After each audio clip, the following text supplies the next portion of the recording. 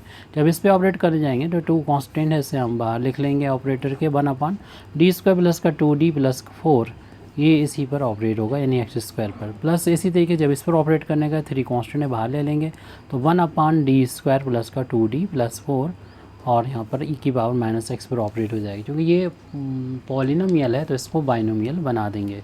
उससे पहले हम इसको ये डी की इंक्रीजिंग पावर में लिखें, सबसे पहले 4 लिखें, फिर 2d लिखें और प्लस का d² लिखें, एक्स स्क्वायर प्लस का 3। और यहाँ पर आपको मालूम है ये अब ई की पावर में यहाँ पर हो, ई में हो ई टू द पावर यानी हमारा एक्सपोनेंशियल होता है, तो सॉल्व करने का तरीका ये होता है, बस ये देख लें कि एक्स का कोएफिशिएंट ई की पावर में एक्स का कोएफिशिएंट जो कि -1 है, तो -1 जो है वो m की वैल्यू नहीं होनी चाहिए। देखें m की वैल्यू -1 नहीं है, -1 एक वैल्यू तो प्लस i√3 है और दूसरी वैल्यू तब मिलेगी -1 माइनस i√3 है। तो ये 2 अलग अलग रूट हैं, यानी -1 कोई रूट नहीं है, इसलिए आप क्या करेंगे 1/, इसमें जहाँ पर भी d नज़र आएगा वहाँ पर d की जगह पर x का कोएफिशिएंट -1 रख देंगे। तो -1 का स्क्वायर है प्लस 2 × -1 प्लस का 4 और ई टू द पावर -x। ये तो सॉल्व हो गया, इस बस कैलकुलेट करना है इसको।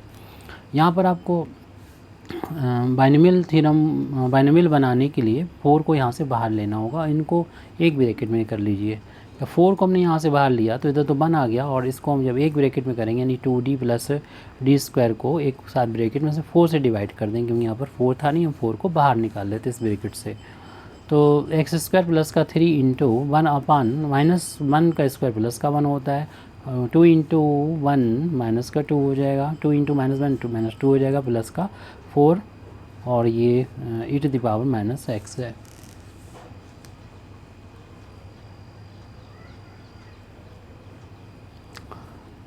ये 4 कैंसिल हो जाएगा 2 से, तो 2 × 4 ये आ जाएगा 1/2 हो जाएगा यहाँ पर। और इस ब्रैकेट को जब हम न्यूमरेटर में ले जाएंगे तो होल पावर इसकी अभी तो नहीं दिखाई पड़ रही, तो 1 है, तो जब न्यूमरेटर में जाएंगे -1 हो जाएगी। तो 1 + 2d प्लस d²/4 की जो पावर है वो हो जाएगी होल पावर -1 हो जाएगी। और यहाँ पर फिर हम बाइनोमियल थ्योरम को अप्लाई करेंगे। इस तरफ ये वाला टर्म चल रहा है, तो इसमें प्लस के 1 आए हैं, 4 हैं, तो 5 हो जाएंगे, माइनस का 2 है और ई टू द पावर माइनस का x लिख दें। यहाँ पर हम बाइनोमियल थ्योरम फाइंड करेंगे, ये पर्टिकुलर इंटीग्रल की वैल्यू चल रही है। बाइनोमियल थ्योरम होती है 1 + x to the power n होता है, इसका एक्सपेंशन होता है 1 + nx + n(n-1)/(2) x² plus and so on to infinity, ये हुआ करता है। इसको हम लोग करेंगे, इसमें एक्सपेंशन जब करेंगे इसको x मानते हुए इसको n मानते हुए, तो पर्टिकुलर इंटीग्रल की वैल्यू हो जाएगी 1/2 1 + n x की जगह पर 2d प्लस d²/4। कम से कम उन टर्म्स को लिखना होगा जिसमें d की पावर 2 आती हो, क्योंकि 2 से ज़्यादा अगर d की पावर होगी तो वो 0 हो जाएगा। डिफ्रेंसीशन d का मतलब डिफ्रेंसीशन करना x के रिस्पेक्ट में, तो अगला टर्म ही काफ़ी होगा। यानी ये इसमें क्या होता है n-1 अपान में फैक्टोरियल 2 x² x मतलब यहाँ पर 2d प्लस d² अपान में 4 और उसका हमें स्क्वायर करना होगा। Plus and so on number of term तो इनफाइनाइट होंगे, लेकिन हमें ये एंड सॉन करके लिख देना है, x² पर ऑपरेट होगा। ये वाला टर्म चल रहा था, प्लस का 3 था और ये 1 अपान में डिनोमिनेटर में भी ये 3 बचाने का डिफरेंस इनटू में है ई टू द पावर -x। ये 3 से 3 कैंसिल, 3 इसीलिए दे रखे थे ताकि कैंसिल हो जाए। तो ये पर्टिकुलर इंटीग्रल के बराबर वैल्यू चल रही है 1/2 और 1, ये प्लस माइनस के इंटू माइनस का हो जाएगा। और इससे हम 1/4 को इसके नीचे लिख दें, यानी 1/4 कर दिया, और ये 2d प्लस का d² को अलग करके लिख दिया। और ये भी हम लोग डायरेक्ट भी कर सकते हैं, कैंसिल हो जाएगा क्योंकि ये -1 है और ये माइनस का 1 - 1 माइनस का 2 हो जाएगा। अपान में फैक्टर 2 की वैल्यू भी 1 × 2 होती है, इसका होल अब स्क्वायर ओपन कर दिए क्योंकि कुछ टर्म इसमें हमें ज़रूरत है। इसका जब स्क्वायर करेंगे तो 4d² होगा, इसी टर्म की ज़रूरत होगी। और इसका जब स्क्वायर करेंगे तो d की पावर हो जाएगी 4 हो जाएगी, और दोनों के इंटू का ट्वाइस करेंगे तो 4d³ हो जाएगा। तो इसकी भी ज़रूरत नहीं है ना इसकी ज़रूरत है, सिर्फ इस वाले टर्म की हमें ज़रूरत है। और ये 4 का जब स्क्वायर करेंगे तो ये 16 हो जाएगा। और टर्म आएंगे लेकिन पर ये ऑपरेटर ऑपरेट होगा x² पर, तो वो 0 कर देगा, इसलिए इसे लिखना ज़रूरी नहीं है, एंड ऑन कर दिए, अगली स्टेप में 0 कर दिया जाएगा।